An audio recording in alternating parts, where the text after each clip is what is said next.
प्रश्न 3, संलग्न आकृति में P समांतर है Q, अज्ञात कोण ज्ञात कीजिए। ओके, तो दिया है P पैरेलल है Q और ये एक तिर्यक छेदी रेखा द्वारा प्रतिच्छेद होते हैं।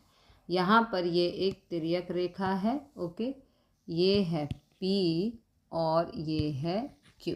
ठीक है, तो अब हमें यहाँ पर दिया है 125 डिग्री प्लस E। देखो ये 125 डिग्री है प्लस E बराबर है रैखिक युग्म। ये एक सीधी रेखा है, इसके एक तरफ ये दो कोण बने हैं जिसे हम रेखीय युग्म कहते हैं और रेखीय युग्म हमेशा 180 डिग्री का होता है। ओके, तो 125 डिग्री, अब E को यहाँ पे रखेंगे, ये 125 प्लस का है, इधर जाके माइनस हो जाएगा।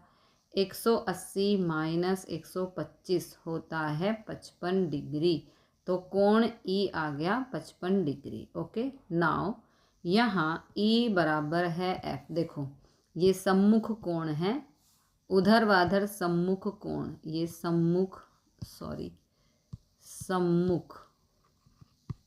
ये सम्मुख कोण है। ओके, E और F सम्मुख कोण है, तो यदि E 55 का है तो F भी 55 डिग्री का होगा। ओके, आगे चलते हैं।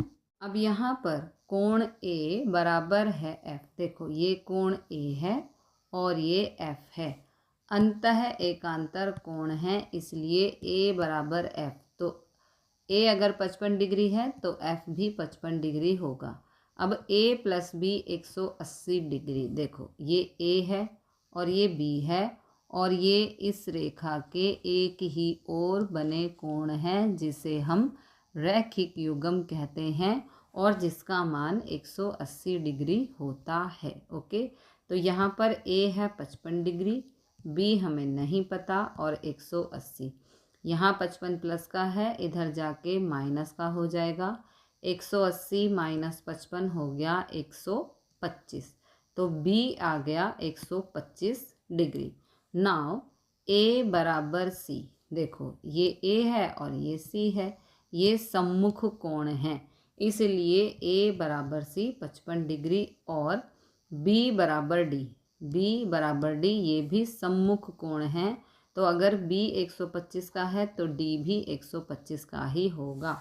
इस प्रकार A बराबर 55 डिग्री, B बराबर 125 डिग्री, C बराबर 55 डिग्री, D बराबर 125 डिग्री, E बराबर 55 डिग्री और F बराबर 55 degree. This is the answer.